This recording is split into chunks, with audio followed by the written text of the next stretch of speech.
live.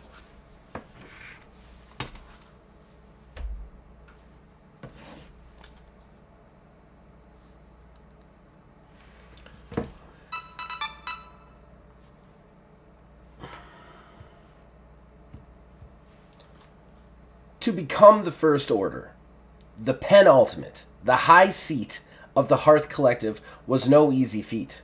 You had to be tough, battle-hardened. You had to be empathetic and caring, strategic and tactical, reserved but also outgoing, a walking contradiction while also being a man of the times. Harrison Arn fit the bill. He made it all happen through a personal grit that was unheard of. His nearly 10-year reign at the top of the HC had been mostly incident-free. Until now. Sure, isolated bandit attacks, Scalera outbreaks, and Zix sightings happened, but Hearth System had never been at peace. The Hearth System had been at peace for all intents and purposes until now. Until the Risen. He scowled to think about aboard his ship. He scowled to think about it. Aboard his ship, the Pinnacle, about to dock with the aforementioned. Initiated children to him. Brave souls beginning and finishing their training in service of a higher good. It disgusted and saddened him. Sir, we are beginning docking procedures. Aaron's assistant entered his office. Good. Arn said in a gruff voice. Have everyone in charge rounded up for a full debrief. I want to get to the bottom of this absolute catastrophe. Welcome to episode 6, everybody. I am Zachariah with Old Man Gaming, and we are doing Astral Drive in the coming soon single mod system. So excited for us to be doing this again. But I'm not doing this alone. With me are the wonderful players. Directly above my head, you see Aether Dios playing Gerald Obrego. Say hello, sir. Hello, sir. And then next to him, we got the Buildmaster General, Phil Billy 330, playing Nella Stonehand. What's up, guys? And then, last but certainly not least, our unofficial TTRPG partner, Wizard's Respite, playing Alfred White Castle. Hey, everybody. All right. So to recap, the chaotic session that was last time, okay? The Risen's issues have finally come to an end. However, we found out that the cooks that had seemingly befriended Gerald and, what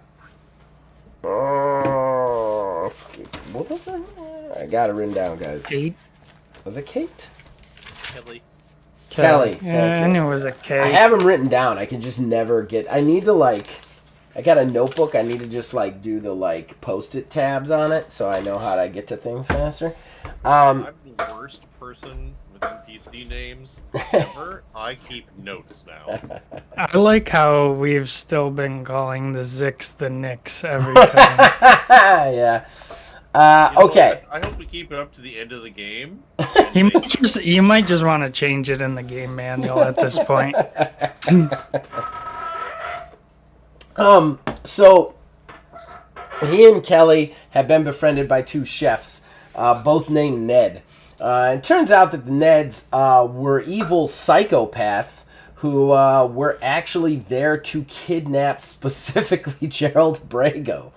However, through a whole lot of chaos and a whole lot of luck on Nellis Stonehand's part, he ended up showing up and with a little gun battle managed to save Gerald, but the Neds did manage to escape. Now, we also had Alfred Whitecastle had been pretty banged up from the Sabercat incident and had gone off to rest. And Nellis had adopted, during that Sabercat incident, had adopted a previously owned spikeback named Pickles. And if you're wondering what a spikeback is, Join our Discord. No, I'm just kidding. It's a Velociraptor type thing with like spikes down its back. So that's where we are, right, everybody? Yeah. All right. So immediately after the events, Gerald, were you fucked up? I can't remember if you took any damage or not. I know Kelly got basically cut in half. Yeah. Kelly's bleeding out in the corner. Yeah, she's bleeding out. I actually took damage. Oh, not a lot, but it happens, apparently. You are a giant armadillo, so Yeah. it helps. It helps. All right. So, giant armadillo. So at this point, Nellis, we're going to fast forward a little bit, just a tad. You rescued him, and then from that point on, it's kind of like you call in the backup. They show up. Medical people get on Kelly. Kelly actually survived her death check to the point where she was stable unconscious. So she wasn't bleeding out, thankfully. So she survived with a heavy wound. If she had taken any more damage, she would have immediately been dead, probably. But the Neds definitely escaped. There's no way around that. But yeah, so at that point, they kind of whisk both Kelly and Gerald Abrego away. I don't think that Nellis ever got told that you guys were going to have a holy, like one of the auditors with you. I think that I'm pretty sure nobody knew that. Alfred did. Well, Yeah, Wiz Alfred would did, have. Yeah. But I don't think anybody else, like, I definitely don't think Nellis knew about him. So he would have just been a random civilian on the ship, which is confusing to you. You would have at least gotten a look at him. And, I'm not going to give you a knowledge roll because you're from Genesis.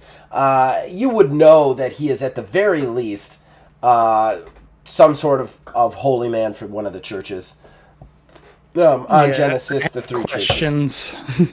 I'm not going to give you time to ask right now just because of the chaos, but you could definitely find him afterwards. There's absolutely no problem with that. But directly after, we're going to spend a couple of hours apart just healing and whatnot. And Phil, Nellis is actually going to get some healing as well. I don't think he was he super down? I can't remember. I know he had done a lot of damage to himself. I've been down since the beginning of the session and just gotten little chips up. I'm 7 points down currently. That's still good. I'm going to also say that with all of the adrenaline kind of wearing off, Nellis, who is not used to casting as much spells as he has, is just drained. He needs, like, some time, basically. So while they check you out, they probably give you some, like, painkillers, like, all the damage, like, you never got shot or hit with anything, right? In that fight, no. Did you get shot or hit with anything ever? Oh, yeah. Okay, all right. I didn't know. Had you already gotten that patched in between? Yeah, okay. A little bit. All it right. never fully got me, but yeah, it helped.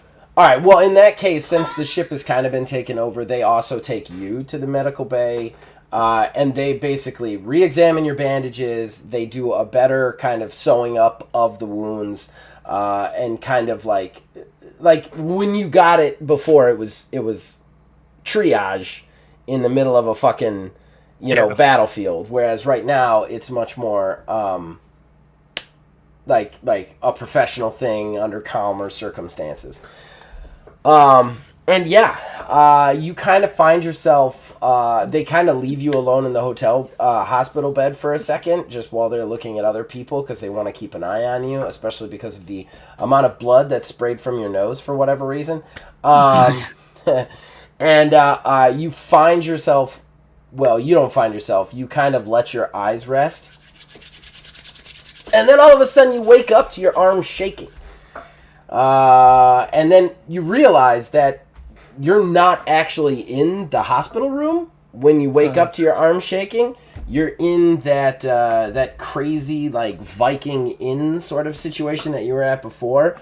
And you see that massive orc with the burning eyes and the burning hair kind of standing over you. He's holding your left arm.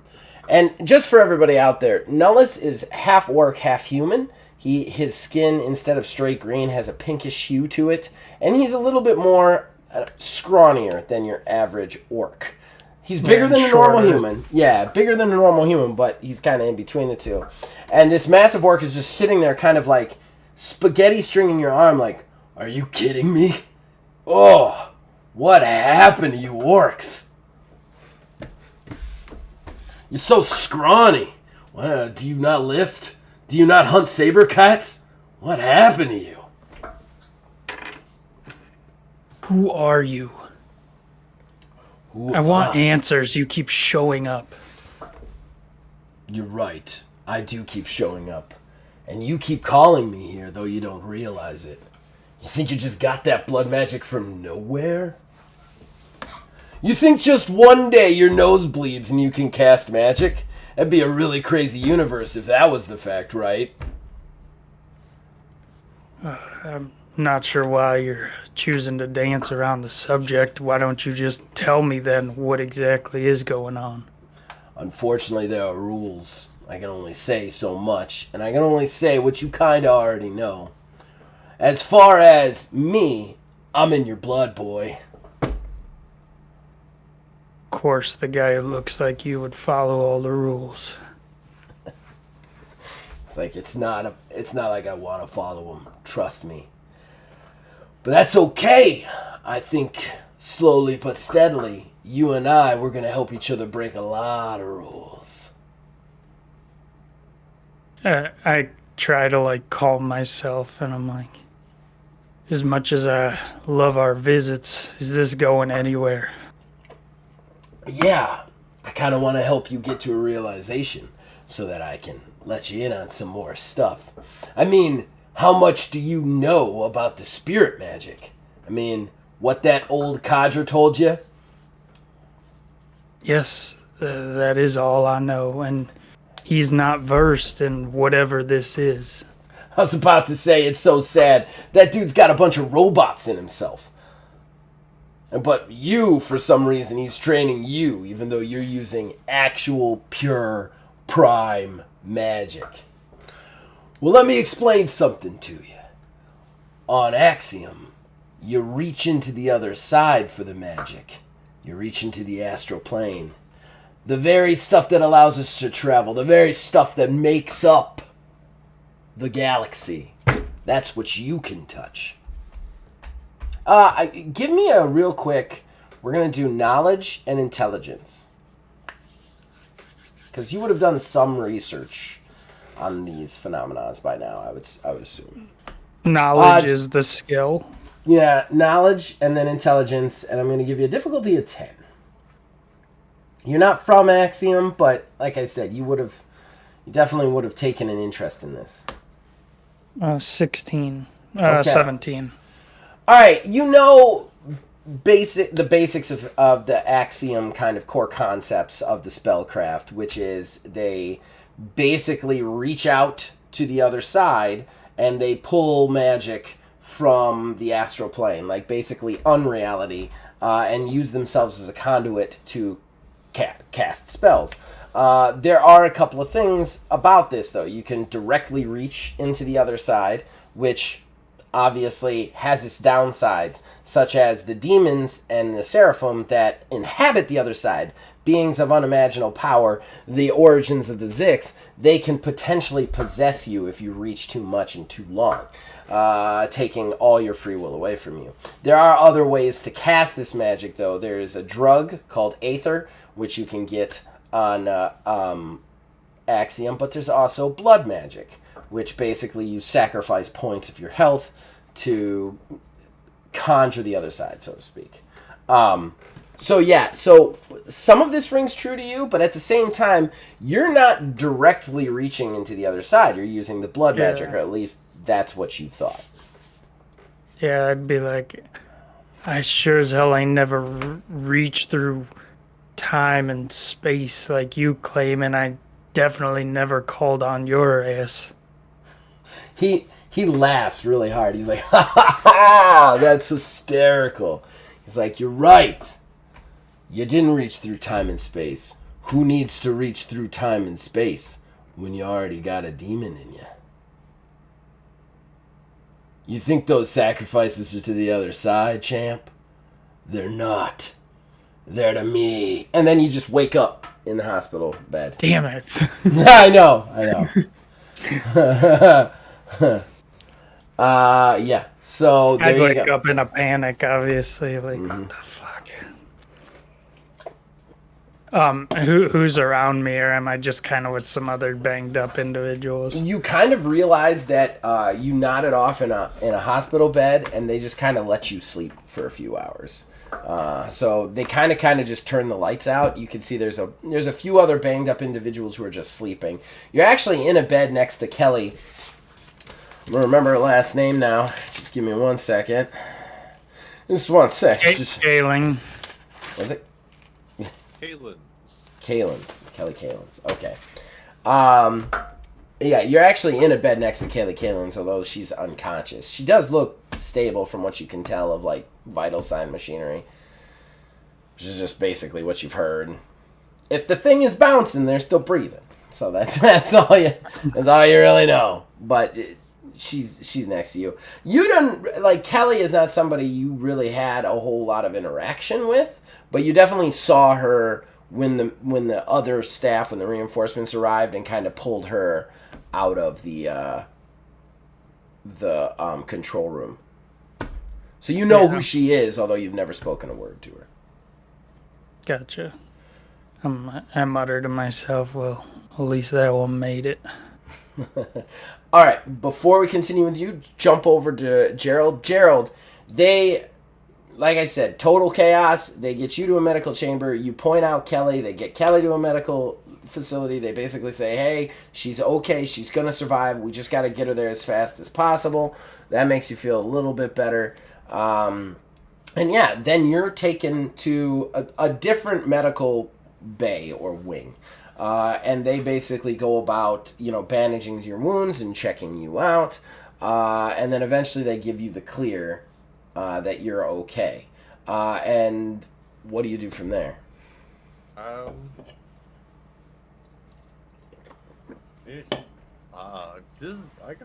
That's a lot. It is.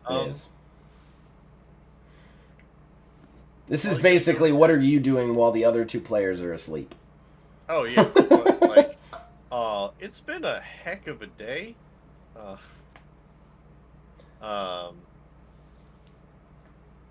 He's probably really just cleaned up the stuff that Kelly did earlier and the scratch, but it's really just shocked. Okay. It's a lot. He's probably gonna. I mean, they probably wouldn't keep him at all. They don't. They just put you in a bed. They check you, and then they're like, "You're okay," and they walk away. They don't even give you instructions. They're just going from person to person to person. Yep. Not dead. Not dead. Check. You go with the green.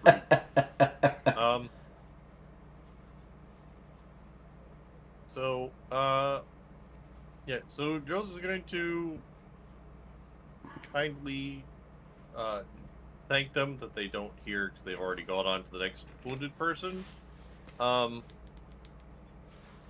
He's going to walk out of the medical bay and then immediately realize that he has no idea where he is or who to talk to or where to go. Give me, we're going to do... doesn't come with maps. We're going to do, you know what? We're going to do a navigation IQ skill. Oh, no, navigation perception, if you have navigation. If you do not, just perception then. Gosh, no. We're going to say difficulty of 15. You've never been on a giant ship before. You have been here for a little while now, but not in any way that you could memorize any of the corridors you ran screaming down. Well, this ruins my plan to what I was going to do, but that's a nat 20. Oh, wow. Fuck, man. Okay. You're kind of like... To be confused, turn around, and try to give some kind of religious care to everyone, but he's also an auditor. It would really just be more like helping people fill out their wills. But he when he turns around, basically just sees the signs very directly. Like it's the medical bay. It's at least central, Right. And it's everything kind of right there. Yeah, you can basically just start walking over to the other side of the wing to check on Kelly. Perfect. All right, so by the time they've adjusted everything, you've figured everything out. You get in there. Phil, you are awake. You see Kelly. You're kind of in a little bit of panic. It's a little bit darker in here. Like I said, they lowered the lights because obviously this is the more finished but sleeping patients sort of situation, or people who are healing. And in walks the giant armadillo you saved earlier. Gerald, you see Nullis, your savior, like in the bed next to Kelly, basically. I don't know if I've actually seen him.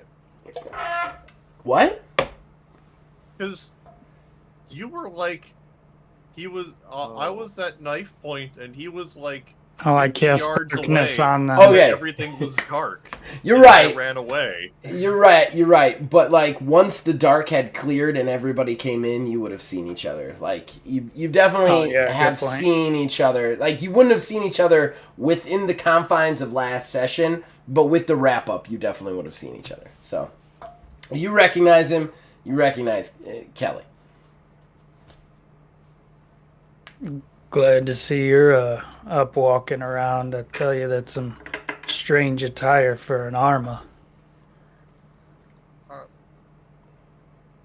Oh, you're what? Oh, thank you. Oh, you. Are you Not really a compliment, just pointing out some facts. Nullis, give me a quick intelligence knowledge roll with difficulty 10. 18. Okay. 19. So you specifically know he's from the Church of the Shepherd Matthias, the money church, basically. Just because of his outfit, because of the way he stands, because of like how nice his gun is, you can just immediately tell he's part of the Matthias church. Okay. Do you look like you're from? I mean, you talk like you're from Genesis. Do you look like you're from Genesis? Do you? You probably have. I'd probably be strange because it's not like half orcs are common on Genesis because they're from. They're not even really there. Yeah, they're from Axiom. He definitely dresses like he's... Carol and stuff. Yeah. You have dressed art collective, right? Yeah, I think I said I had like my uniform pulled down, so it's just like the pants kind of, and the rest is hanging off. He never goes anywhere without his cowboy hat, though. Yeah. That's a dead giveaway. I don't know if anyone who wasn't from Genesis who would be walking. Well, I'm sure there are some folks in the belt who like picking up cowboy hats from Genesis, but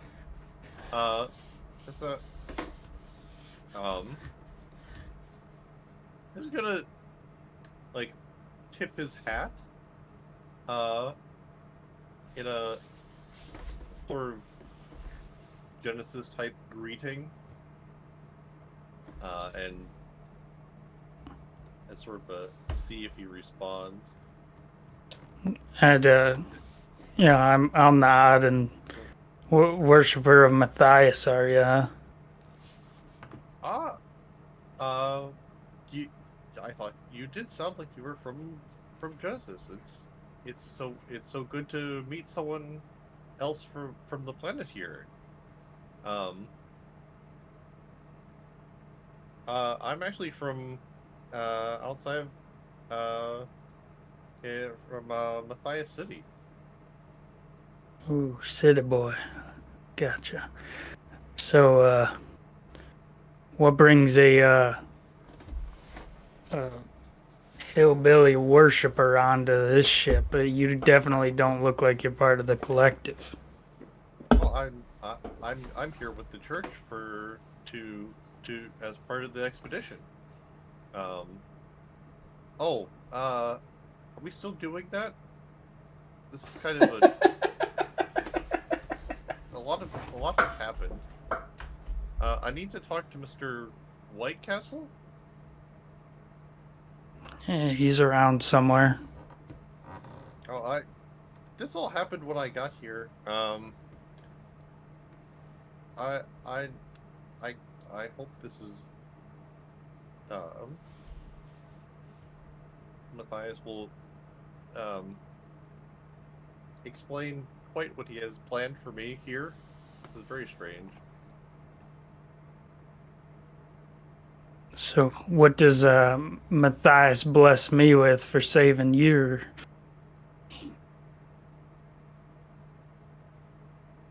Well, I believe the going rate for this part of the system is 7 days and 30 minutes of improved luck. Now, Matthias be with you. You know, I do appreciate it, sir, but you could tell Matthias to hold on to his gifts. I do believe in a God, but I believe he's whatever I will meet when I die. And to him, I say, not today. So, until then, we'll see. Matthias appreciates your use of the gifts. There is a no return policy, but it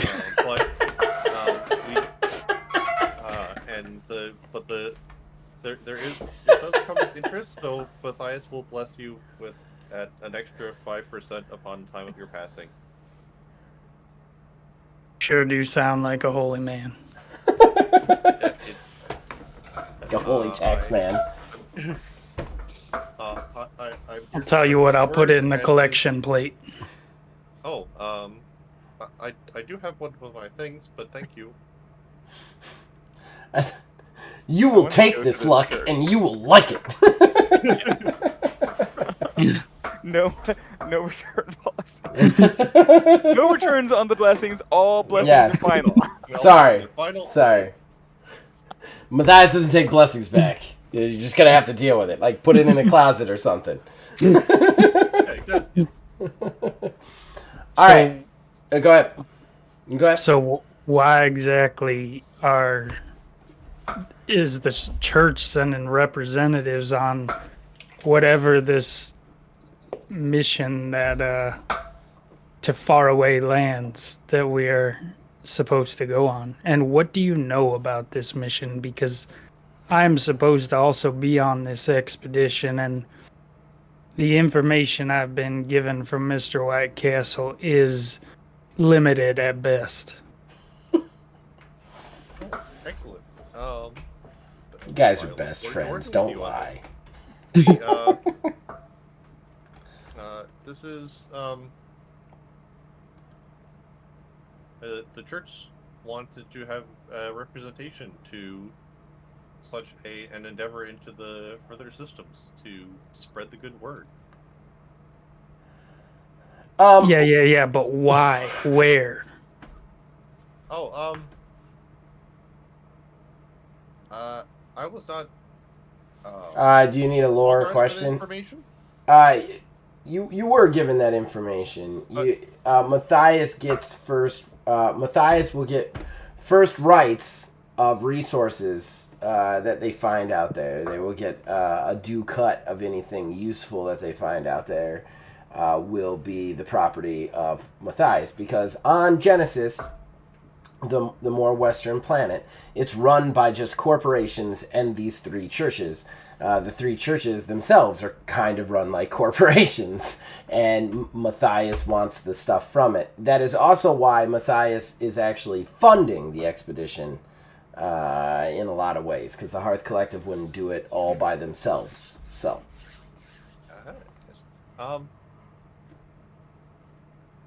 So So whether you want to give him that information, that's up to you. I'm just reminding you. can I run with this along the same lines that I've been going so far? You can run it. You can run any way you want, man. I just want you to have the info. I think all of my extra supplies are still back on the ship. I believe we have patches and flyers for the crew. We have very heavily we have invested in this expedition quite a bit, and in exchange for bring the church to new lands and bring that back to the church. It's very equitable agreement, I think. Tell you, you're kind of all over the place, ain't you, Arma? Well, and what's your name? Oh yes, sorry, I am called Gerald. It's a pleasure to meet you, sir. Nullus. Nullus Stonehand. Oh, yes, thank you, Mr. Stonehand. It's good. Yeah, I look forward to a profitable expedition for the both of us. Profits all around. All right, we're gonna switch off from you guys. Wiz, you're getting some sleep, getting some rest, eating, and you get a knock on your door.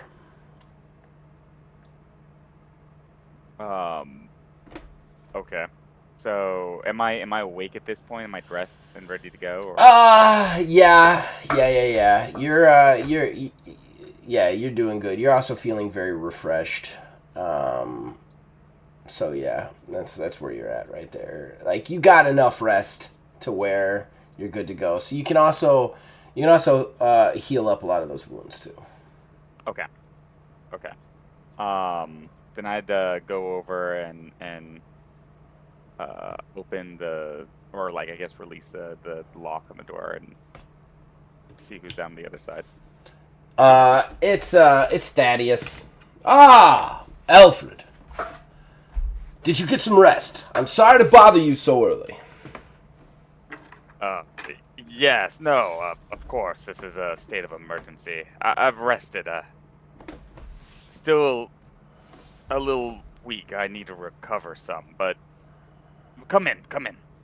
What's the status on our mission? And the ship? We've recovered the ship almost completely. They're tending to the wounded. There are 0% Zix outbreaks being reported across the ship. We've captured numerous amounts of raiders, which have been put into the... I'm sorry, not numerous. We've captured about 5 or 6 raiders that are still alive. Many of them cut their own throats when backed into a corner. Terrible devils, these raiders. Nonetheless, I'm here interrupting you. All of this I could have dealt with myself. We have a visitor coming in. I'm assuming this visitor isn't as unannounced as our previous visitors. Nothing like that. It's the First Order himself, the penultimate, the High Seat, Harrison Arn. Okay, so for lore out there, the First Order, the High Seat, the penultimate, this is the guy who runs the entirety of the Hearth Collective. Like, everything. He is the 5-star general in charge of all Hearth Collective actions, everything. He okays everything, he greenlights everything. He's the head of everything, basically. There is no authority above him inside the Hearth Collective. Let's put it that way. That's quite surprising. Well, I suppose this is a day full of surprises. I shouldn't be so shocked after the first time one of our ships has ever been attacked in this manner to this degree. to this manner in this degree is right. We've had our fair share of space battles, but a training barge actually being attacked by raiders? It's unheard of. I will give it to these Dead Sea chaps. Psychos and murderers, the lot of them, they've done something nobody else has done in the entire history of the Hearth Collective. Plus, this kind of action, it shakes the core, it shakes the foundation of what the Hearth Collective stands for. We have to keep all 3 of the planets believing in us. Their faith must be unshakable to have our initiates attacked in this manner. The Dead Seas knew what they were doing, although you have to wonder, barbarians like this, where they got an idea. Where they came up with such a master scheme. And that whole Crimson Zix thing. In any case, this kind of level of incident, well, I too am surprised Harrison himself is coming here, but at the same time, I'm not surprised the higher-ups are on their way. Of course, of course. Do we know when they'll be here? He should be here within the next hour or 2. This is why I came to get you. I feel like we should try and glean as much information as we can before the penultimate arrives and interrogates us all. Indeed, of course. Where did you think we should start off? Interrogating the prisoners, or...? There are a few prisoners that we could definitely stand to speak to. Maybe get some more information before Harrison arrives.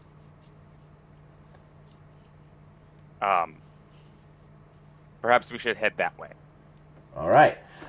You guys start to head towards the brig. How do you want to do this? Do you want to just walk into the brig? What's your plan here? Like, give me a layout of how you want to approach interrogating the prisoners.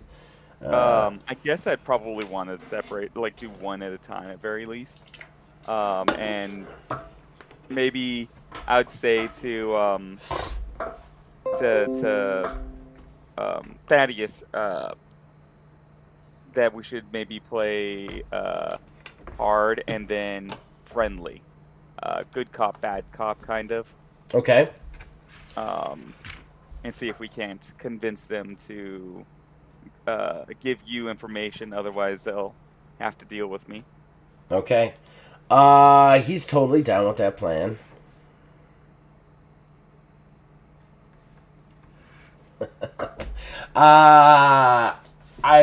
He's totally down with that plan. And basically you guys start bringing people in. I'm not going to go through every interrogation because it would really slow down the process of this game. But as you guys start to go through people, like, you know what? Give me intimidation force. Intimidation force. And we're going to say difficulty. Well, I'm not going to give you a difficulty because how good you roll is just going to be how good things shake down for you. Okay? Okay. Okay, now that's yeah, perfect. Just straight force. I don't have any skills for intimidation specifically, so that's actually still not that bad. 19 total. Oh, wow. Yeah, that's not bad at all. All right. Okay, so you start interviewing these raiders that are still alive. Like, they are a who's who of idiot misfits. And while they're probably all very competent in a fight, you know, the thing about the raiders is they're all from the Northlands. They're all these, like, barbarians who literally shrugged off society to live as barbarians. Like, that's the way they want it. They don't want a lot of technology. They have obviously figured out how to commandeer ships and stuff like that in the past. However, these guys, like, capable of this kind of mass-scale attack, just not really in their wheelhouse. So it's kind of surprising you the more and more you see them. Like, you get one guy who only says his first name. You get another guy who just, like, keeps trying to eat you both and isn't even listening to anything. Like another guy's just praying to some deity. Like, it's a who's who of crazy until you pull in a stout, okay? If anybody's been watching this show for a while, it is definitely the stout that keeps showing up in the game. the stout that almost got killed by Gerald, that almost died in the hallway, but Gerald ran away. The stout that called a truce with Gerald and then Gerald ran away. that stout with the warhammer. Basically, you see him kind of come in. He has a kind of a long beard with it's black, but with just flecks of gray through it. Prematurely, though. He's not specifically old. It just looks like he's prematurely graying. Same on the top of his head. It's close, crew cut, not the long mane that you often see with a stout. Stouts are like dwarves, everybody out there. And it's got gray hair as well. He sits down across from you guys. He is wearing kind of the barbarian get-up. He's very toned. He's got a lot of battle scars on him. Just this normal straight Viking kind of look. Fur up top, leather and fur downstairs. He obviously has no weapon. He sits down, and there's a gleam in his eye that denotes something a little bit more intelligent. You see Thaddeus kind of go into his spiel, and he just puts up his hand. He's like, no, I'm not talking to either one of you. I'm not here to talk to you. I'm here to determine in which manner I'm going to kill you. He's here to talk to you. He looks up at you, Alfred, and he goes, this work on the others? Which it kind of did. In fairness, the others got very scared most of the time when you did it. Like, you rolled a 19. You were able to intimidate most everybody. This guy just kind of looks up at you and goes, did that work on the others? It doesn't work on me. I'm going to tell you right now. Is one of you two in charge?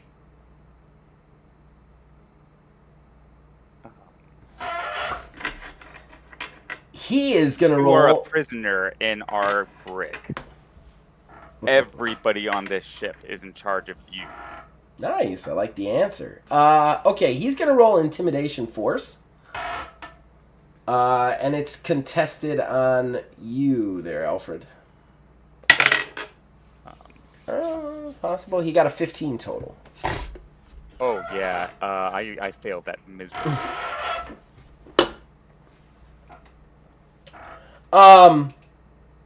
This guy scares you a little bit. Not necessarily because he could do anything to you. There's just something about this guy, like right off the bat, he knows something that he's not telling you. And that bothers you to the core of you. Like, just the fact that this guy, like, immediately you detect that this guy has a bit of information that you don't have, and that bothers the shit out of you. He just looks at you and goes, so you then, if you're calling that shot, I'm going to tell you right now, you're about to get a very important call. You're about to get a very important call to your control room. And then you're about to let me go.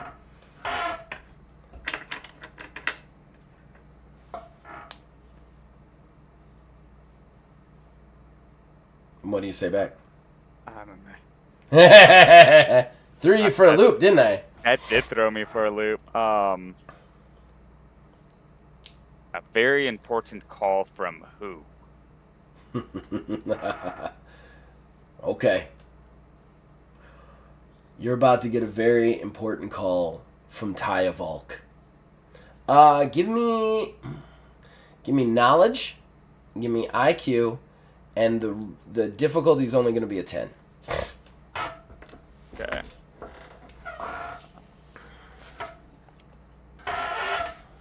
That is going to be a 12. All right.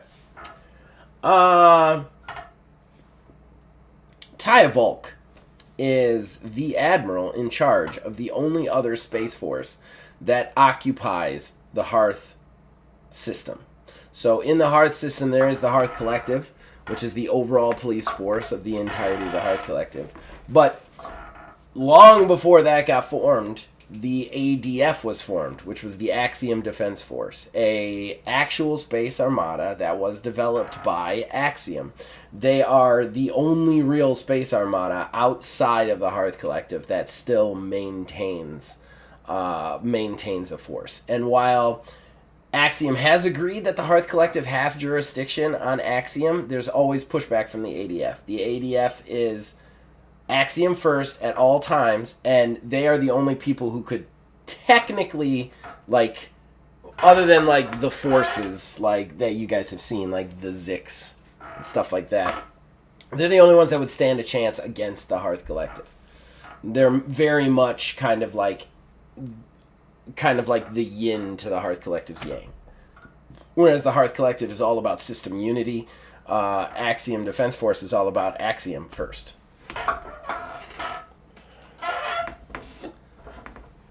And Taya Volk is the admiral of the entirety of it. And why on earth would Taya Volk have any interest in you? Or more importantly, even if he did, admit it after what you and your barbarians have done. He looks at you and goes, well, this ship is a whole ship of people in charge. Why don't you guys put your heads together and figure it out? I punch him. Oh! Okay. Straight up just punch him. Okay. All right, give me... Oh. Whoa. Okay. Give me a force intimidation roll again. Okay. I really like that. Intimidation? Yeah, definitely. I know you're punching him, but let's face it, this is an intimidation move. Yeah, for sure. 17. Okay. So you look at him for a second, it's silent in the room, and then just boom! Just like you jack him in the face. And you can tell that the strength that comes out of your hand is way more than this stout was expecting. Like, he's just sitting there with his arm and just boom! Like, he actually, like... You know what? Hold on. I'm going to make an endurance check for him to see just how much he can, like... Wow. Okay. Alright, so... Okay. So you... Boom! Like, you hit him. The whole chair rocks to the side, and he, like, comes off of it for a second and goes down to one knee. Like, he doesn't fall to the ground, but he hits one knee. And you see, like, just a trail of blood from his nose. And then he slowly turns back to you. And then stands up and cracks his neck. And he goes... you could tell that he was surprised. He's, like, legit surprised that you just hauled off on and decked him. And had the force that you had behind it. You can actually see that Thaddeus is just like... Holy shit, like, you said bad cop. I didn't know that you were going to go punching people. What do you say after it? He's just kind of looking at you, like, staring you down. I say, Taya Volk can come and ask for you. But it doesn't matter if you're already dead.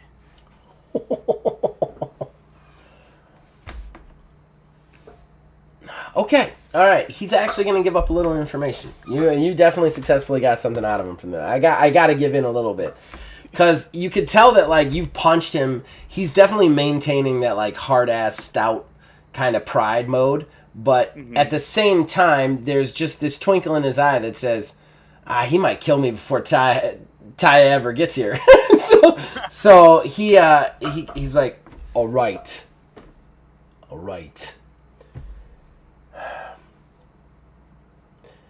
I'm with the ADF.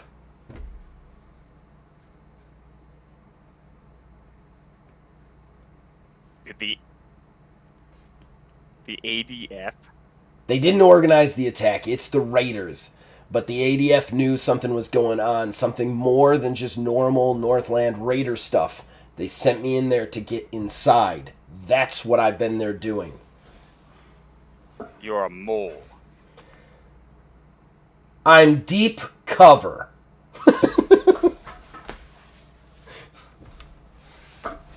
I am an agent of my military force and loyal to Axiom at all times. You can't punch that pride out of him. That's not going to happen. Yeah. But he's like, yeah. Agents of the ADF, loyal to Axiom. How many of our people did you kill?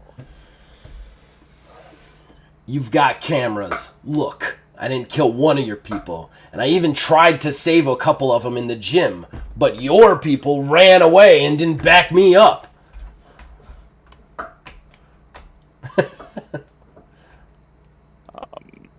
At that point, Thaddeus goes, Why didn't you warn us? And then he looks and goes, I didn't have time. They don't exactly have communication devices in the Northlands. And if they see you with an ADF communicator, do you know what they do? They don't try you. They don't kick you out. They throw you off a fucking cliff. And I'll tell you another thing. So I had to hide that thing. By the time I knew this mission was coming, I was already on the ship. All I could do was damage management. While I am no fan of you Hearth Collective... God, I wanted to say commies right there. There's no communists in the Hearth Collective. I just wanted to say it. But while... I did just KGB this guy a bit. So. Right. This is what he would say. But he can't say that. He's like, I'm no fan of you Hearth Collective unificationists, but I wouldn't kill you. Not unless, of course, we were ordered to. And I certainly wasn't. They're still cleaning blood off of our decks. Tell us, why did they come and murder our people?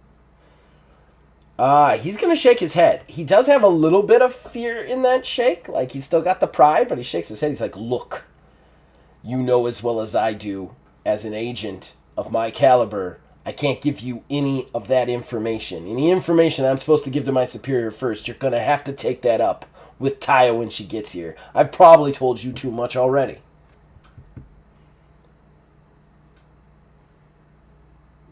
Are you gonna punch him again? Let me look over to Thaddeus and see what he thinks. And see if I can't glean something off of his expression. He's a little thrown by this. This was not what he was expecting. He kind of shrugs a little bit like, I don't know.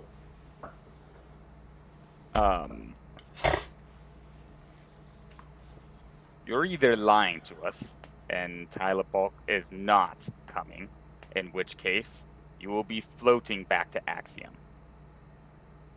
Or you're telling the truth, and you have information regarding this raid that you're going to share with Axiom, that you intend to share with Axiom first.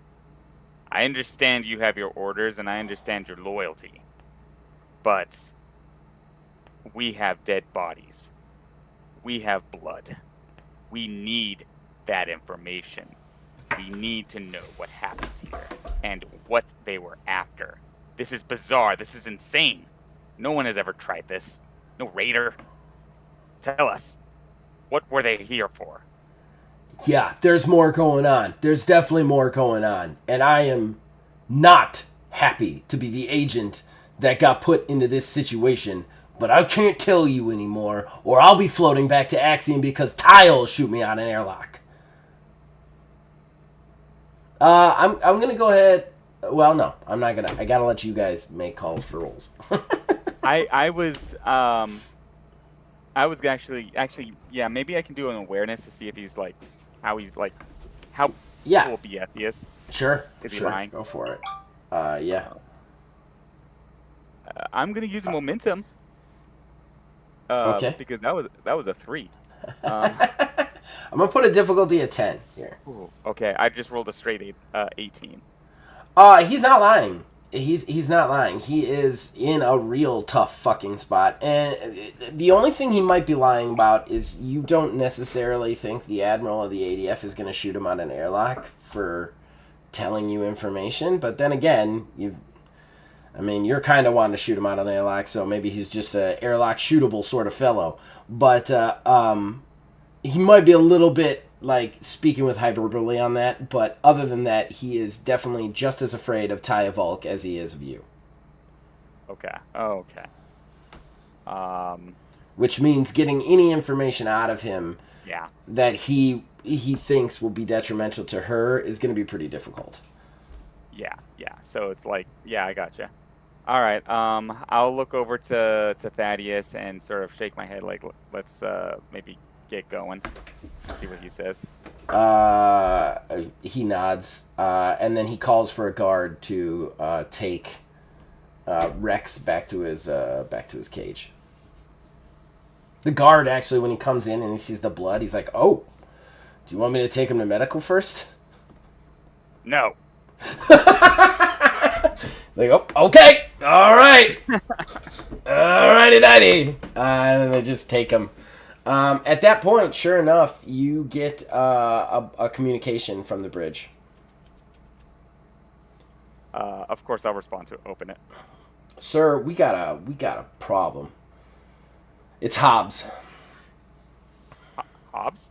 Hobbs was the big black dude right, who helped you yeah. guys take the bridge and has been kind of in charge of the bridge since, like, whenever you guys aren't on the bridge, basically. Yeah. But, I thought he said it's Hobbs.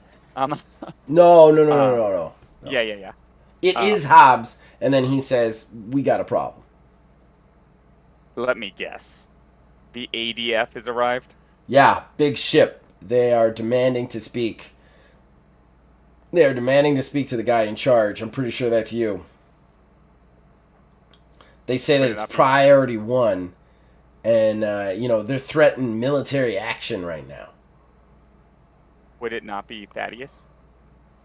Would be in charge? Like, is he ahead of me? I thought we had decided that you were slightly above Thaddeus when it comes to the Thaddeus ship. is it? Thaddeus is one notch above. Was Thaddeus one notch above? Yeah. Like, because I'm okay. one level and he's like the level right above. I thought you were the one 16. level above, and he would just run it while you were not there. Okay, I thought my that's rank fine. was 6 and his was 5. What is your rank? I can figure out what it's your rank is 6. I'm gonna look him up real quick. I want to make sure. Just because I gotta quickly change some stuff. Oh, okay. If I did that. Where are you, Thaddeus?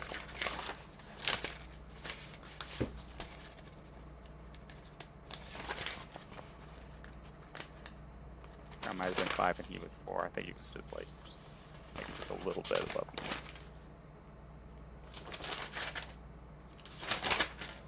Fuck. I didn't write him into my book. I wrote everybody else into my book. I didn't write Thaddeus into my book. That's frustrating. Because I know I wrote him somewhere what he is. Alright. F it. How do you want me to play it? What? How should I play it? We'll say Thaddeus is in charge. You guys seemed pretty sure about it. So we'll go with the general consensus then. Basically, at this point, so Hobbs actually radios Thaddeus then, not you. Thaddeus goes, "Well, speak of the devil." And then he heads up to the bridge and motions you to follow. Thaddeus is so much more like couth than I am. Yeah, he is. Yeah, Thaddeus is fun to play as an NPC. You guys head up to the bridge. It doesn't take you long to get there. Hobbs shows you guys the report. Basically, it is a large Axiom ship. It is a battleship, like a flagship destroyer. Actually, really quickly, give me a knowledge IQ. Could I use piloting at all with it? Yeah, actually, use if piloting is better than knowledge, use piloting. Yes. It's gonna be an 8. Wait, no, I'm sorry. Not an 8. 12. A 12. Okay, you can actually tell that ship is the flagship battleship of the ADF. So it's definitely Ty Volk's ship. The ADF. So it's definitely. Hi, me. I heard me there. Sorry. For a second. It's all right. Just checking to see if I got... I did the same thing a second ago just to make sure I had sound because I'm so paranoid. So it's definitely Ty Volk's ship. So it would appear that our esteemed guest was not lying. Yeah. Thaddeus looks at Hobbs and goes, how far out is the Pinnacle? Pinnacle being Arn's ship. He goes, about 15 minutes. But the ADF are, they're pretty insistent. Thaddeus kind of takes a big sigh and goes, how insistent? Hobbs looked at him and goes, they keep saying that we're holding one of their members a hostage, and that if we don't immediately give them up, they have grounds to use forcible action on us. Look, we just got attacked, sir. Like, I don't want to go to war. I don't want to start a war with the ADF.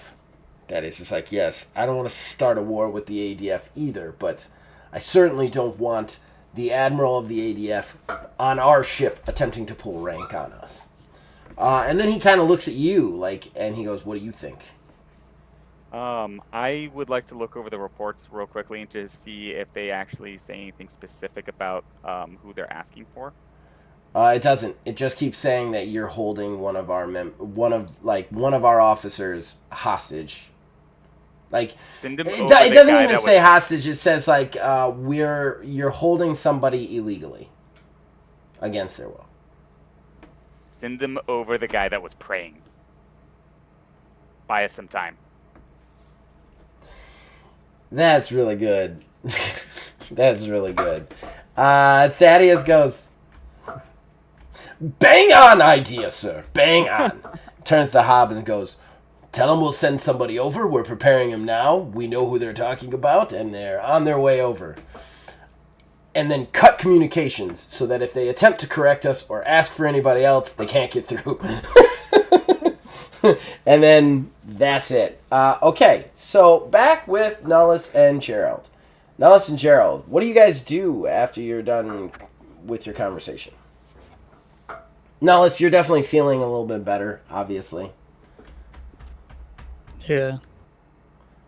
I think I would probably want to speak to Thaddeus if things are a little more calmed down, but obviously I don't know the stuff that's going on right now on the bridge. Right, of course. The lights are still yellow. You do know that Thaddeus would probably be on the bridge because the only other person who could replace him is Alfred, and you knew that Alfred needed rest, so he was probably resting.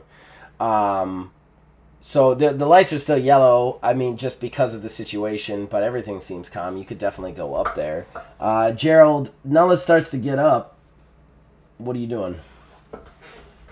Actually, when Nullis gets up, something happens for you, Gerald, because he kind of rolls out of his bed and stands, and as he does, from behind his bed, the opposite side of you, you just hear this click, click, click, click, click, and just like Pickles wakes up and shakes off, which, yes, is a spike back. You know exactly what that fucking thing is because you're from Genesis, and you're like, holy shit.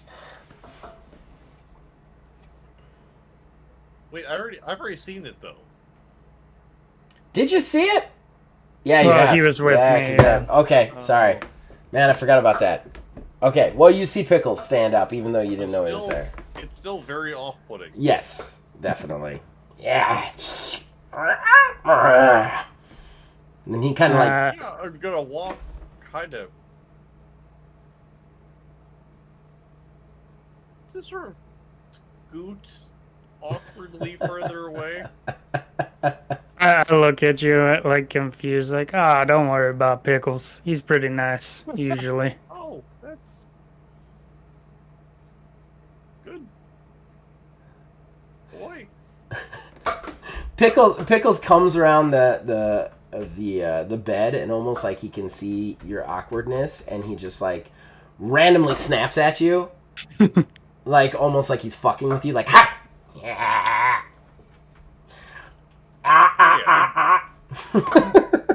Your literally jumps 4 feet straight vertically. And then Quite lands the- again. Quite the brave big fella you are, huh? It's I'm very surprised. Is the house broken? What are you asking me? Does he shit all over the ship? Is that what you're getting at? Maybe not that specifically. It's it's Where's fine. your barracks? I'll give him the corner. Oh, no, that's all right. Episode 6, everybody. Episode 6 is the one where we decided to have our first conversation about poop. There it is. Count it. Count it up. I'm going to put a little counter in the bottom of the corner every time they talk about shit. We'll just put it. We'll put it in the corner of your room. You can have Matthias bless it, and it'll smell like roses.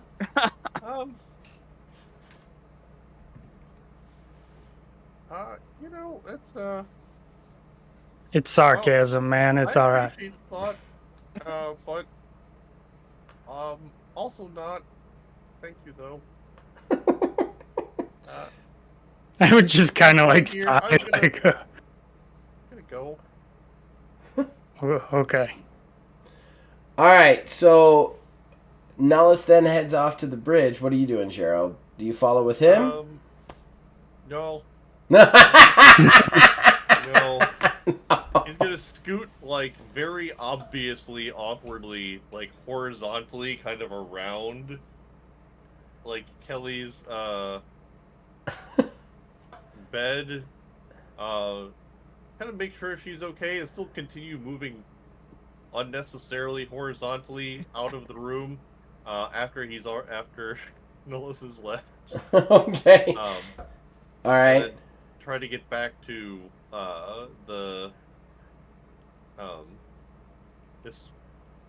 try to get back to the ship, the original ship, to see if it's not on fire and he can get any of his stuff back. Good call. Make it to the bridge. Well, your navigation roll was spot on, so you're definitely gonna head to the ship, no problem. While you're heading to the ship, Nellis and Pickles heads up to the bridge, and you guys get to the bridge, and you see Thaddeus, Alfred, and Hobbs all chatting back and forth, rather stressed. The bridge is definitely more active than it was before. I'd walk up to the group of them and be like, so what exactly is going on here with this little powwow? This looks like fun. The ADF has decided to grace us with their presence.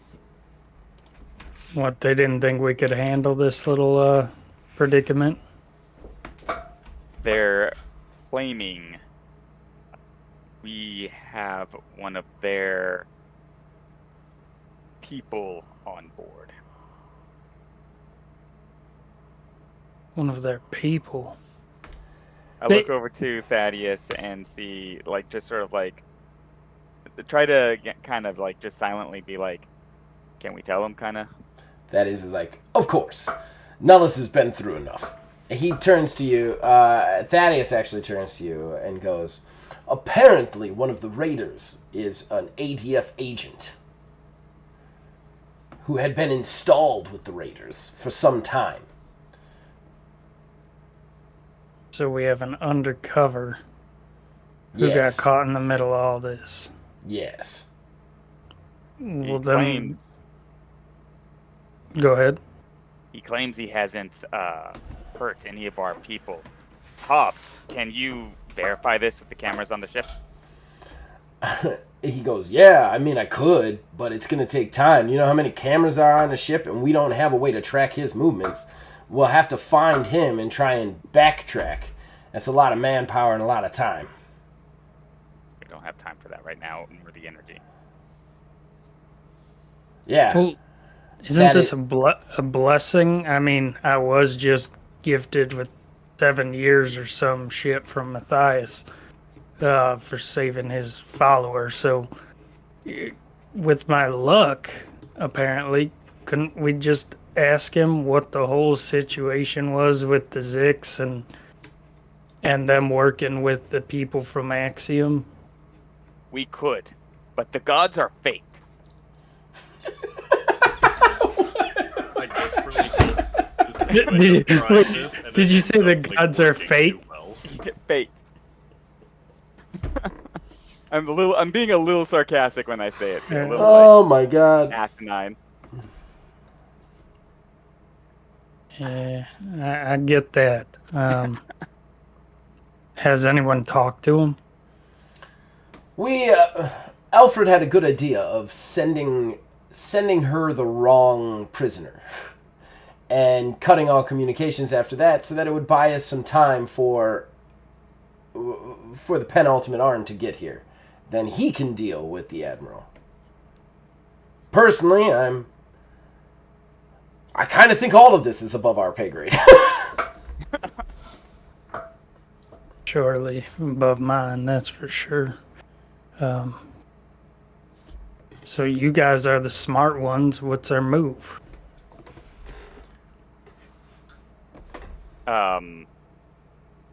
Hobbs, how have we sent the decoy yet? We just sent it. Arn's T-minus 10 minutes from here. We should have enough time we should have enough stall time. They are angrily messaging us, but we're just quoting that our communications are having issues. I think it's reasonable to just wait for the penultimates. It's 15 minutes away. We are appearing, at very least at this time, to send them what they want. Once our flagship is in support of us, it'll be 2-on-1. Even if we are damaged, those aren't odds that I would imagine that the Admiral of the ADF would want to take. At this point, we're going to fast forward just a chunk. It works. The gamble works. Arn gets there first. Sure enough, Arn sends over a shuttle. At the same time, the ADF send over a shuttle. And they don't even ask for permission to dock. They just send over a shuttle. So, Thaddeus goes, well, wonderful. How about the three of us head on down to the hangar and meet the two most powerful people in the galactic system, who are both extremely mad, I'm sure. Banner day, fellows. Banner day. I sort of just grab my nose and shake my head. Thaddeus, I love any you, boy, worse. but I'm like, Thaddeus, I love you, but your optimism seems quite out of place at this moment. Yes. It's chronically mistimed. And he heads over to the lift. All right. So we head down, the three of you and Pickles. You guys end up walking out into the hangar. And sure enough, the two shuttles have landed. You see Harrison Arn get off. Harrison Arn is a barrel-chested man, just shy of 6 feet, with kind of like a balding skullet and Nice. like a gray Wilford Brimley mustache. And just like these heavy-rimmed glasses. And while he does look kind of like there's something about him that just be like, you don't want to fuck with him. Like, there's just some air about him, even though he's a weird oblong penguin man, that you're just like, you just don't want to fuck with this dude. He gets off with just a real rigid step. Soldiers coming off. You see the other shuttle kind of coming in and landing, the ADF shit. Shuttle, not shit. The ADF shit. There it is. Yeah. Got shit on the brains now. You see the in the corner. Pickles just starts shitting on everybody. This meeting is not going well. The ADF kind of starts to fly in. Arn looks over, sees it, has like just an absolute scowl on his face, and then marches over to the three of you. Thaddeus kind of gives him the Hearth Collective salute. He salutes back, and he goes, Thaddeus. Thaddeus, I don't think I've met you before. I've heard about you, though. Archipelago, one of them engineers, right? And he's like, Of course, sir. You see Arn kind of look over, and he goes, Doesn't look like we have much time. So why don't you boys just brief me on what's going on with them? Thaddeus just kind of scowls, and he goes, Apparently, they have a deep agent with the Dead Seas, the raider group that attacked us. We have him in our brig. We only recently gleaned this information. They showed up. They threatened to take him by force. We sent him the wrong one to as a decoy, and now we're guessing they're coming to sort that out. But we were stalling till you got here, sir. At this point, Harrison Arn looks at him with like one eye real open. He just goes, You sent him a decoy? And then Thaddeus actually looks at Alfred and goes, It was actually his idea. And he goes, Oh, that's hilarious. God, I hate Ty Volk. These sons of bitches are always breathing down our neck. Unification is evil, whatever. I love the fact you pulled a prank on him. Oh, no time like the present. He's like, Well, we ain't gonna give him shit. Shit for shit. That boy was found on our ship, and until we get filled in, they can sit and spin. Thaddeus kind of looks at him and goes, Sir, I would be remiss if I didn't tell you that this ship is in no condition to fight off Taya Valk's battlecruiser. And Arn goes, Yeah, I know. We're going to call their bluff. We're going to call it right up their fucking ass. And then he just turns and starts to walk back, like, to just like hobble over, stomp march towards the ship as it lands. When the I lean ADF... over to Thaddeus and I say, I had no idea the leader of the Hearth Collective was like that. I am so glad I joined the Hearth Collective. I look at you both and I go, that guy's pretty awesome. Thaddeus actually taps Nellis with his cane and see, Told you you'd like it here eventually, boy. You just had to meet the right people. And then he starts to like wander off towards him too. Okay, so Taya Volk gets off her shuttle. Taya Volk is an ogre. An ogre is the biggest sentient creature in the Hearth system. The females stand 6'8" to like 7'2". They're just huge. Absolutely huge. They have kind of like a grayer skin, kind of like normal ogres, but these are more like Japanese ogre-ish sort of things. They've got kind of heavy teeth, heavy jawlines, long black hair down the back, and some smaller horns coming out the top. She gets off. She is massive. Like, she is woman, but like just massive, just like ogre all the way. Just like anybody out there listening, I want you to type up Marissa from Street Fighter 6. That's what I'm talking about. She's just the most muscles. And she just gets out just furious. You guys all are like, oh shit, she's an ogre? like, oh damn. And then she starts to stomp over, and just this little barrel-chested penguin man just never even breaks stride. You can tell they're always fighting. And they just kind of get right up into a fight. They just march to each other with purpose, and then they stop 5 feet away from each other looking at each other. There's a long silence of staring. And then Arn goes, Taya. And Taya goes, Arn. And then there's another long pause. Like you could hear a pin drop. There's tons of people in the hangar. You can hear a pin drop in here. And then at this point, you hear Ar going, You ain't getting shit! And she's like, You will give me my man, or I will blow this ship out of the sky. He goes, You've been threatening to blow my ships out of the sky for years. You ain't gonna go to war for a Hearth Collective off some bullshit double agent. She goes, He told you were a double agent? He shouldn't have told you anything. And he goes, Ha! He is a double agent. I ain't giving you shit. And it's just, it immediately starts like this. Like two children just screaming at each other in a hangar, back and forth, with you guys standing back and forth behind him, just kind of like looking at each other, like, not sure. Like, no progress is being made between the two of them. But none of you really want to speak up because they're the two most powerful people in the goddamn galaxy. And then finally, after all that, really quickly, Gerald, you find your way to the hangar. You kind of come out you come out the door to get your stuff, and you just see a big ogre that you've never seen before, and a little barrel-chested penguin, Wilford Brimley-looking scary motherfucker, just screaming at each other at the top of their lungs about double agents and blowing each other out of the sky and all sorts of stuff.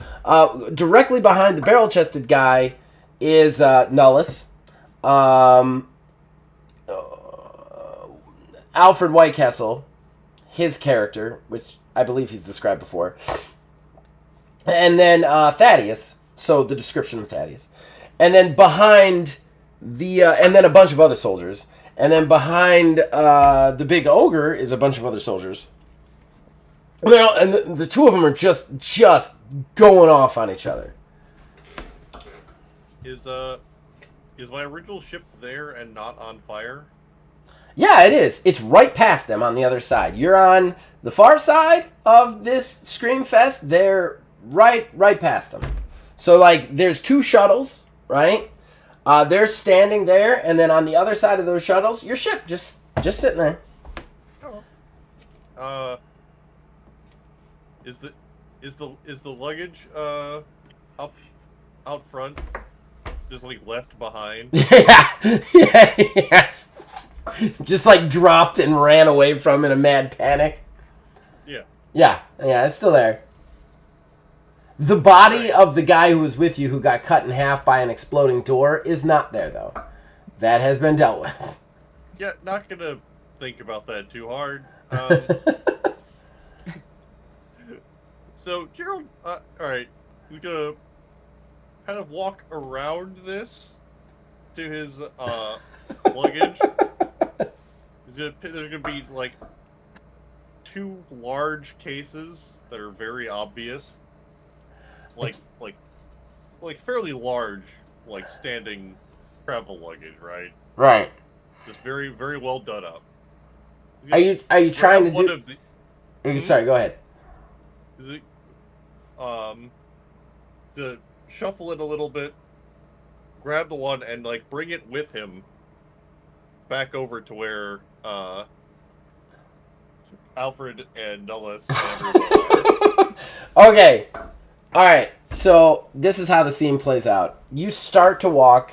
You don't want to walk between them as they're just yelling at each other about double agents. It's a bay. There's room to walk around them. I mean, by the time you get to them, they're not saying anything about double agents. They're just calling each other basically different forms of like dick and wieners. Like they're just saying swear words at each other, just in different ways at this point.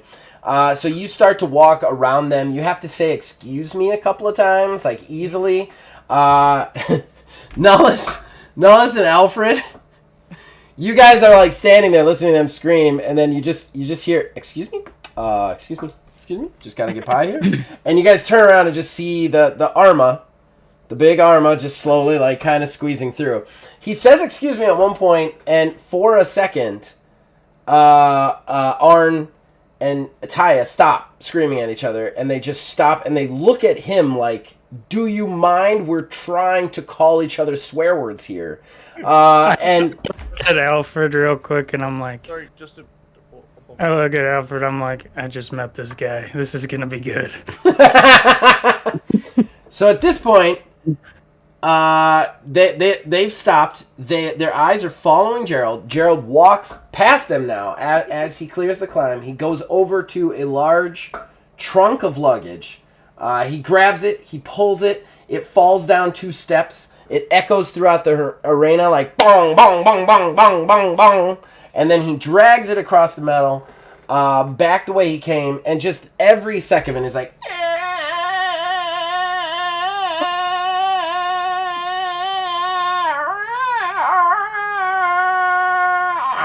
And then he stops God. next to you guys. Yep. And everybody in the hangar is staring at him at this point. Like, even Taya and Arn are just like, you gotta be fucking kidding me, bro. I thought this looked like the good time to welcome everyone to the Rockford System expedition. There's he like puts the trunk down, opens it up, and there's like not like a banner for it per se, but like there's kind of like there's definitely like a Gerald promised like, pamphlets, and there's plush. pamphlets. No, Yeah. there's pamphlets. Yeah, there's pamphlets, and there's like a little plush ship that says like Rockford System, and in slightly larger letters, the Church of Matthias logo is on the back. He has T-shirts that say Rockford bound. Yeah, Rockford or bust. Rockford System, and all I got was this lousy T-shirt. Yeah. And so like the mission patches. I've been asked by the church to read this. Oh, yes. Oh, God. Um, Alfred at this point is just like staring at you. Just like his eyes are about to fall out of his head, bulging out. I am so... I'm just nudging Alfred, like, told you. I love the idea that he's just like, yep, this is the time for a speech. Yep. Everyone's right here. It's very appropriate.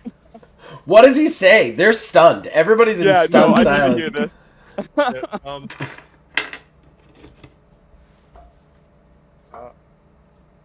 on behalf of the Church of Matthias, I welcome us all to this great endeavor with the Hearth Collective and all parties to expand to the Rockford System and to definitely not have horrible monsters come with us this time.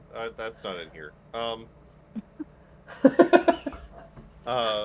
And we of the Church of Matthias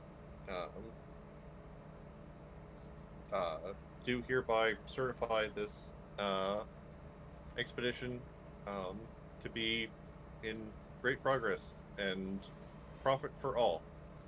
And he like plays a small tune. I start. Yes! Slow clap. Just slow clap. You slow clap, and then like a couple of other people are like, do we? Do we clap? Do we clap? I would chuckle to myself. Arn definitely chuckles. Like, he immediately starts laughing. He's like, oh, goddamn. And then Thaddeus looks at Alfred and goes, I do believe we've met your auditor. Back over at Alfred, and like my face is white with rage at this point.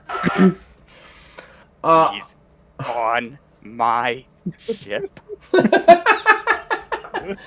Arn, meanwhile with the situation, Arn finally, like, he chuckles a little bit, and then he turns back to Taya.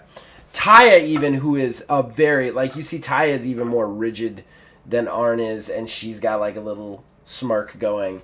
And he looks at her and goes, all right, this ain't getting us nowhere. And she goes, it never does with you. And he goes, don't start again.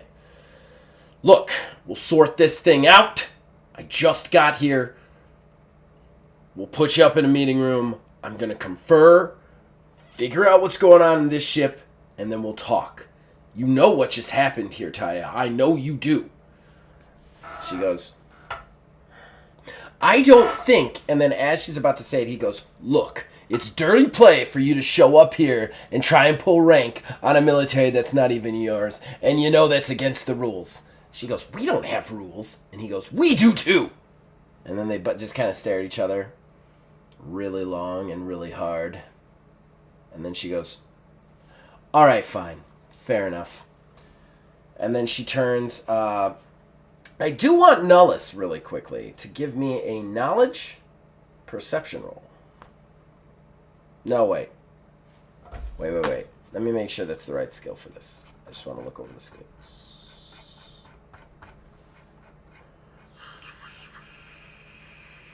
No, that's the wrong one.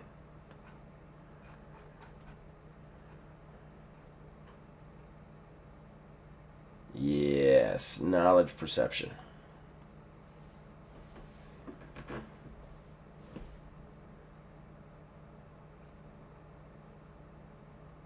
Knowledge perception. Yeah. Difficulty is going to be sliding. Depends on how much you get. I rolled a 13, so it'd be a 15 total. Okay. She looks familiar to you. You're not exactly sure why. You're not exactly sure where. And you're not exactly sure why an ogre from Axiom would look familiar to you, but she looks familiar. Alright. She actually, like, as she's walking by, sees you, locks eyes with you, and seems to have some sort of recognition as well. You're not exactly sure what. Or it might just be like... it might just be a, like a what the fuck is a orc... a clearly half orc, half human with a cowboy hat doing up here. You know, you're not exactly sure. But she stops, and she turns and she touches Arn on the shoulder, and she actually whispers something to him, and then points at Nellis, and then he kind of looks over at Nellis, and then he nods, and then he keeps walking. But he actually calls over all of you, the three of you and Thaddeus. And then Ty is taken over. Once you guys come over and he goes, "Sorry about that, boys. A little bit of business between the two of us. Sometimes it gets a little heated. I apologize." Well, at least the tension was broken by that wonderful speech we got to witness. I start like laughing. I can't do it. Oh, you're welcome. He actually clasps Gerald's shoulder and he goes, "It was a fine speech. I'm from Genesis and the Church of Matthias myself, so I appreciate it. Even if it was a little weirdly timed and weirdly executed." He then turns back to the two of you. He goes, "Nulla Stonehand, isn't it, right?" And points at Phil. Yes, sir. It's like, "First of all, I hear that you are an initiate. You haven't even... Sorry, everybody. You're an initiate. You haven't even signed on to your first expedition. But from what I heard right off the bat, you were invaluable to the retaking of this ship. So, from me to you, this whole Hearth Collective owes you a debt of gratitude, son." I appreciate it. Self-preservation can come in handy when you aren't looking to die today. Now, I gotta say, something weird. The Admiral over there just requested a private meeting with you while I'm going over things with the people in command over here. Now, listen to me right away. Anything you don't feel comfortable with, you don't gotta do. So if you don't want to talk to her, you don't have to. It's up to you. I'd like to speak with her, but she is aware I am literally a nobody. I got no idea why she wants to talk to you. But I got to read all your files on the way over here, and I gotta say, no offense to you, you are a half-orc from Genesis. That's pretty frickin' crazy. Yeah, I've heard that since I can remember. Well, curious is as curious does. No, I'll take that back. That's terrible. That's the worst line I've said today. You are fucking what stupid. you eat, boy. Yeah, all right. I'm just gonna go over here and put my head in this deep bucket of water.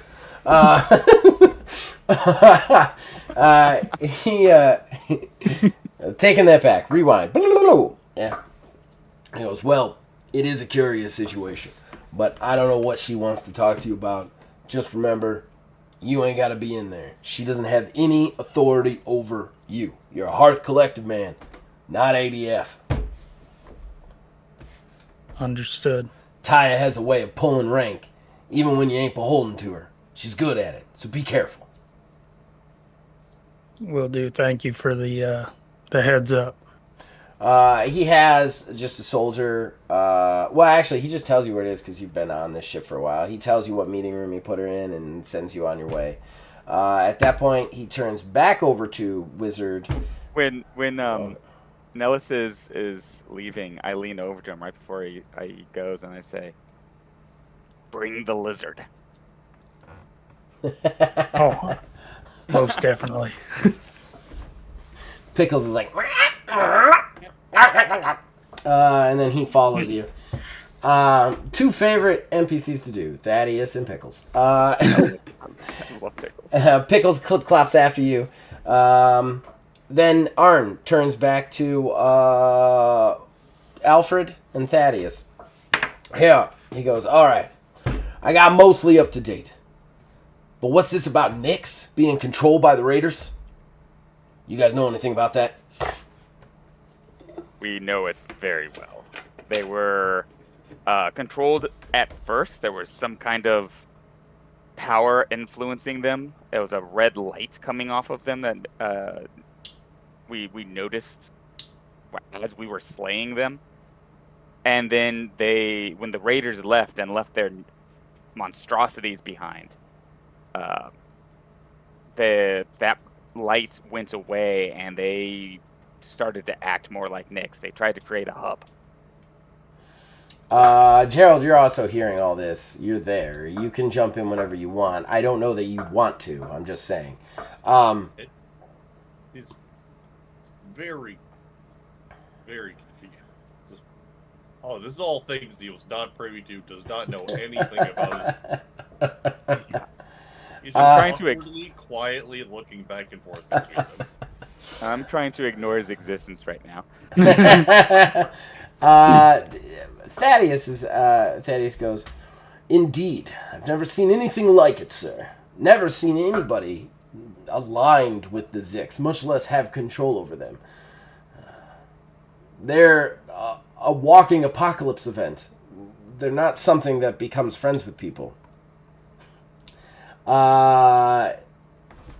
So I am not exactly sure how that's happening, but I've never heard of anything like it. You see Arn...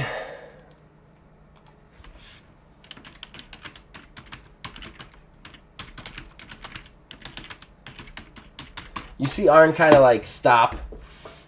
He kind of looks back and forth and he goes, yeah, I don't like this. We got to get to the bottom of this. What about that prisoner? What'd he say to you exactly? He said that he was, since undercover, he couldn't tell us whatever it was he was sent in for, and that he didn't hurt any of our people. But that, and of course, that's who he was and what he was really doing here would be something that the ADF would be interested in retrieving him. Couldn't get any more out of him at the time. Well, you gotta respect when somebody's loyal after all, right? Even if they're not loyal. He seemed about as just about as scared of Ty Volk as he was of me. Arn chuckles. Yeah. Well, he's got the right idea. Ty Volk is not to be messed with. All right. Well, let's go upstairs to the bridge. Let's get as much facts as we can, and then I'll go meet up with this admiral, and we'll see what we're gonna do. But this isn't something we can let go. He turns back. Alfred, I want you to give me an empathy check. Empathy perception. Difficulty is going to be high. We're going to say like 15. Empathy as in a skill empathy? Yep. If you don't have it, it's just perception. Okay, I am rolling using another momentum. Okay.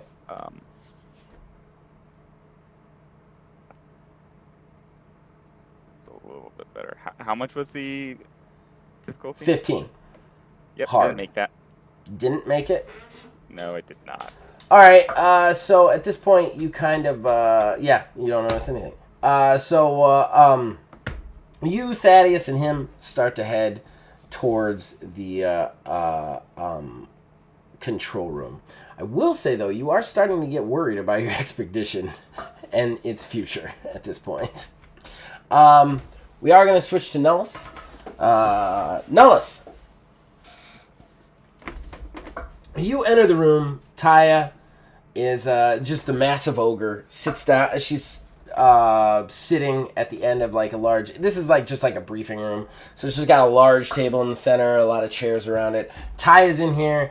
She has like 4 guards. They're all posted at each corner of the room. They are standing at attention and ready at all times. They don't look threatening. It just looks like Taya always demands her people to be always at the ready. But she's sitting at the meeting table, kind of very postured up, just waiting for you. When she sees you come in, she motions you to have a seat. I kind of like look at Pickles and tell him, "Sit down, boy." And I sit down. I'll sit down. You wanted a meeting with me? The Pickles can't resist. The Velociraptor kind of like clicks over to the guard standing at attention and kind of like sniffs him, like he's gonna eat him but doesn't. Like he just keeps kind of wandering around the room fucking with them. You sit down. Taya's not thrown off by this at all. She kind of looks down the table at you and goes, I did. Thank you for meeting me. I didn't know if you'd come. Arn said it was optional. He wasn't going to force you.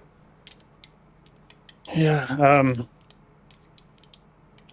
something about you just seems awful familiar. Well, Figured I may as well meet with you. It's not every day that I get the invite to meet with someone as prestigious as yourself. I appreciate that. I actually have some things I actually found you very interesting myself. I mean, of course you're going to find me familiar.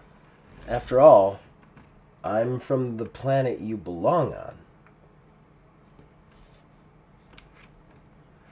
She says it very matter-of-factly, like you're an orc. What the fuck are you doing in a cowboy hat sort of situation.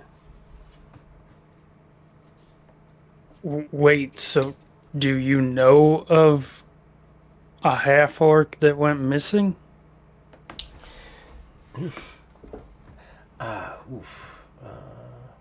She kind of like looks at you for a second, like sizing you up, and then she goes, I know that a half-orc belongs where a half-orc belongs, and that is on Axiom. You can at any time call for rolls, just saying. Yeah, I want to make a perception, some sort of perception check to, like, does it feel like she's withholding from me? We'll do perception awareness. It's going to be contested with her, though. Okay. So just tell you my roll. Yeah. I'm rolling high-ish. So it's 12, 13, 14, 15. Doesn't feel like she's withholding. I'm aware where my my ancestry is from. My questions are more how exactly I ended up where I call home. I'm not quite sure. But I can tell you this. You're not going to find out on this ship. You're certainly not going to find out on any ship that launches out of this ship. I'll tell you where you're going to find out. You're going to find out on my ship and my planet. Axiom. That's where you're going to find out. And the person who can help you do that is me. Let me Not ask to, you. Oh, sorry. Go oh. ahead. I didn't mean to speak No, at the same go. time. You're good. Okay. Go She ahead. goes, not to be presumptuous, but I'm going to ask you: have you had a hard time fitting in here? Had a hard time dealing with the Hearth Collective rules? Maybe the Hearth Collective training or the instructors? That's because they don't know you. They don't know who you are. I do. So, see, the Hearth Collective is for unification. The Hearth Collective is for the entire system becoming one. One thing. Unfortunately, we are from 3 different planets with 3 different heritages. Each one of those planets with multitude of races and different heritages. We cannot coexist as one race. We cannot be boxed into that. That's what the Hearth Collective wants. And that's why you're having a hard time. Because some people are able to do that. You are not.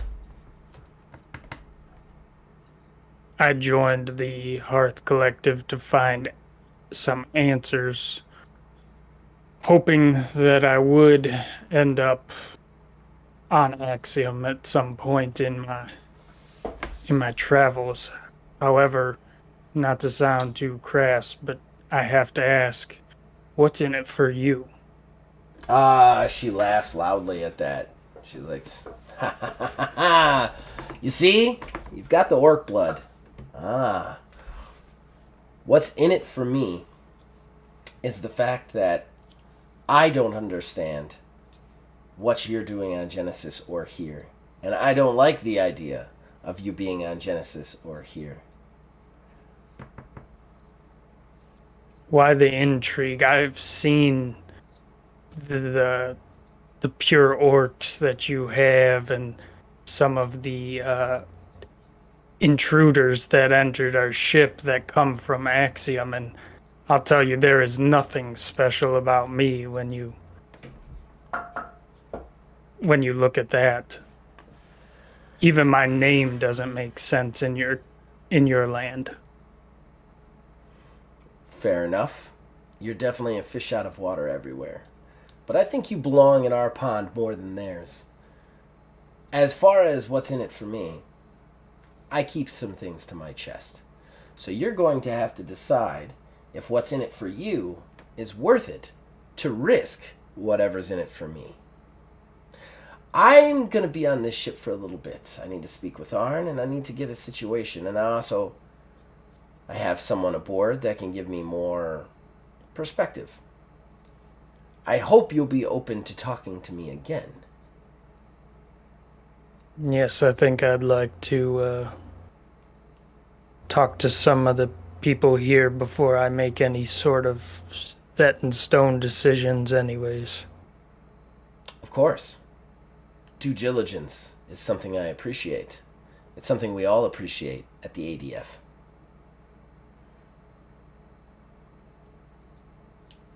At this moment in time, Nellis, my door is always open. I do appreciate that.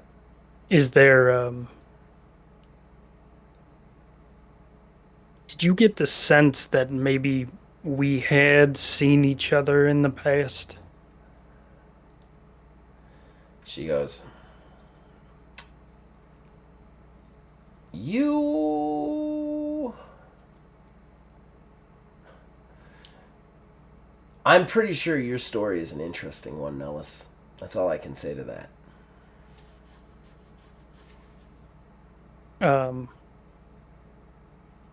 Can I make some sort of check to see if she's dancing my question? Definitely. We will do... I think it's going to end up being awareness and perception again. Alright, contested or... No, this one's not... You're asking about if she's dancing. You're not trying to, like, definitely glean specific information. So we're going to go with a 10.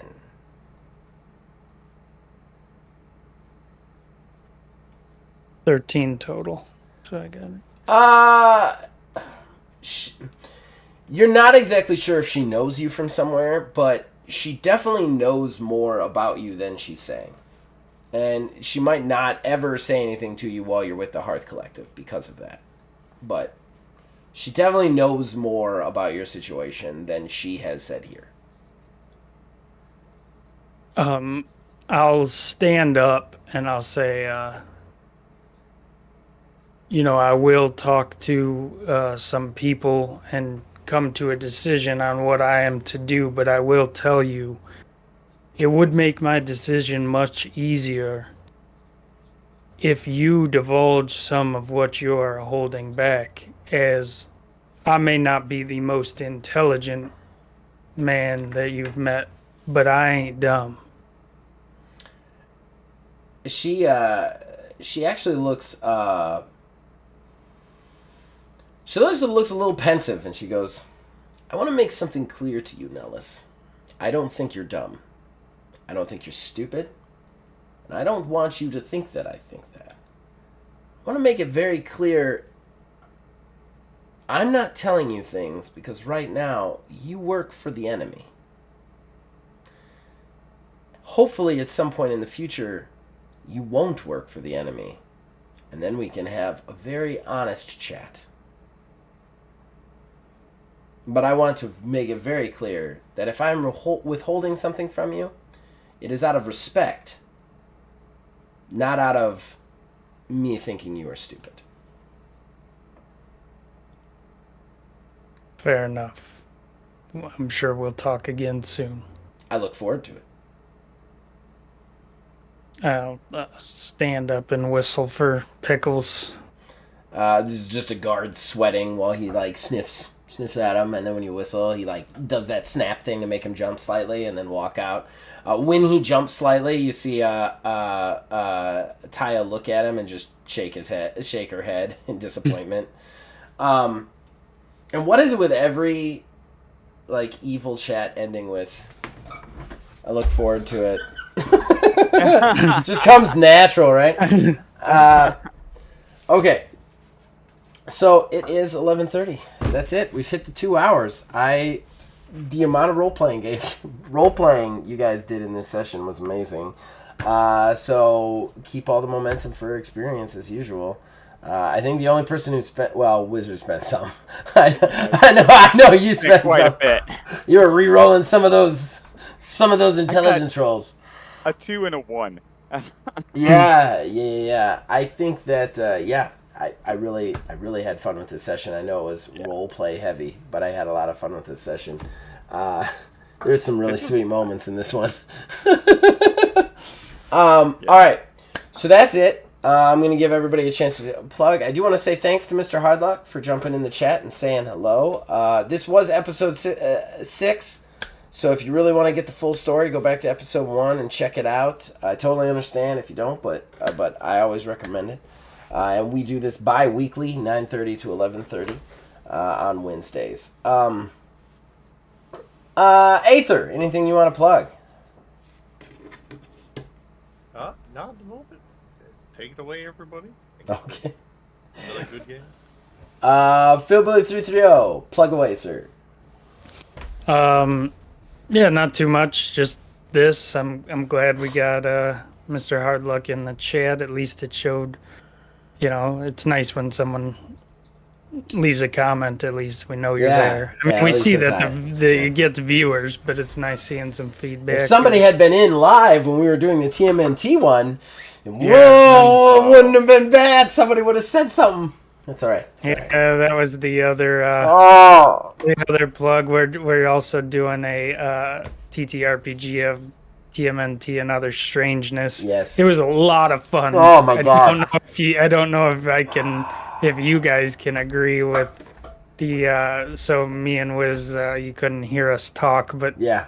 I screwed up the audio. I screwed up the audio. It was 2 hours of me game mastering to 2 guys just phantom talking. So upset. It was. I'm not saying this lightly. It is easily one of the most fun. No, I'm gonna say it. The most fun time I've ever game mastered. Straight game mastered. It was just so much fun. The role playing was so good. The action was so good. It was just so much goddamn fun. It was completely stress free. I loved it. And then when I went to the way I found out was I went to share it the next day. And when I turned it on, I'm like, why am I only hearing myself? No! It was so painful. So I don't know. I'm gonna maybe try and fix it at some point in the future, and like, I don't know how, but I'm gonna write up lines or some shit.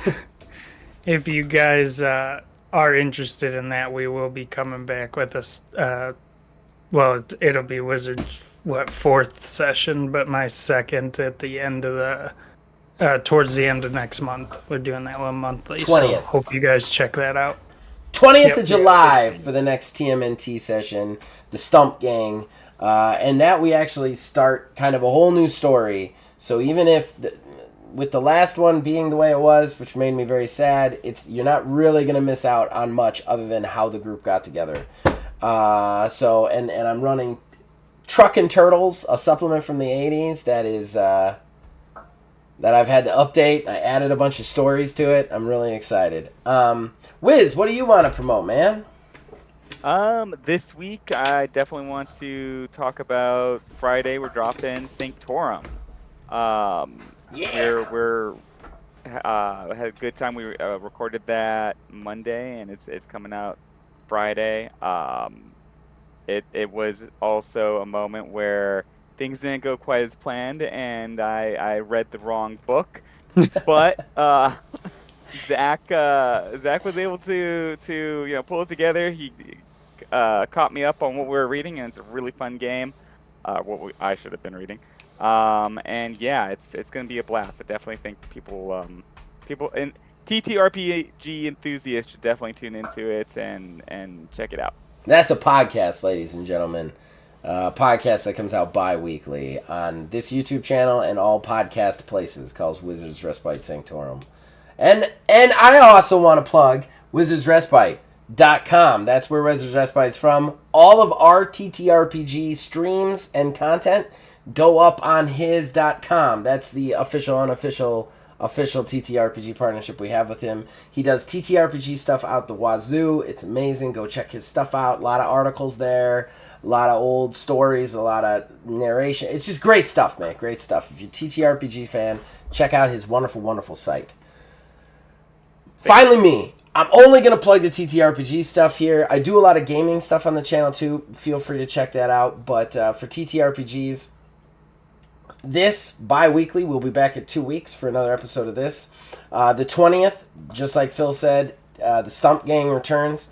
And then I also want to throw out there, especially Mr. Hardluck if he's still in the chat because he likes wrestling, every Monday from 1 to 3 p.m. Obviously, it's going to be hard for anybody to catch that live, but you can always catch the back episodes. It's a real easy listen. It's 1 to 2 hours. I created Getting Over, a wrestling promoter simulation journaling game that can be played solo or with other people, where you take on the role of a wrestling promoter. You have to do the booking. You have to deal with the problems of booking.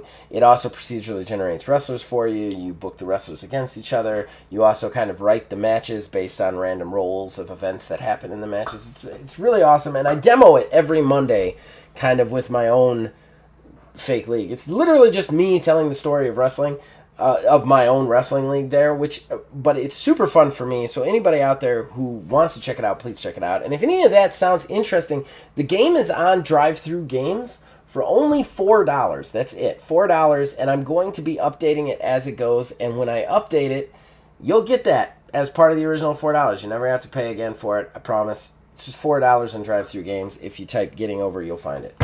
And if by chance anybody out there is listening to this that purchased it, please leave a scored rating.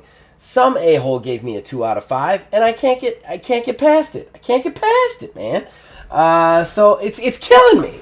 He didn't even leave a review. He just left a score of 2.5. I'm like, what is 2.5 out of it? Just tell me. Tell me what's wrong with it so I can correct it. But anyway, so yeah, check out all that stuff. Like I said, be back here 2 weeks for episode 7. We're going to get more political intrigue going. Thank you guys for being here. I love this game. I love doing it. Thank you to anybody watching this on the back end or live. You can also reach us on Facebook at OldManGamingDH, on Twitter at OldManGaming9. You can join our Discord. Links in the description below. Influence this and all of our shows from there. Check out WizardsRespite.com, wizardsrespite.com. It's amazing. Go check that out. And then as long as you guys keep watching and listening, we'll keep making them. We'll see you next time. Later. All right.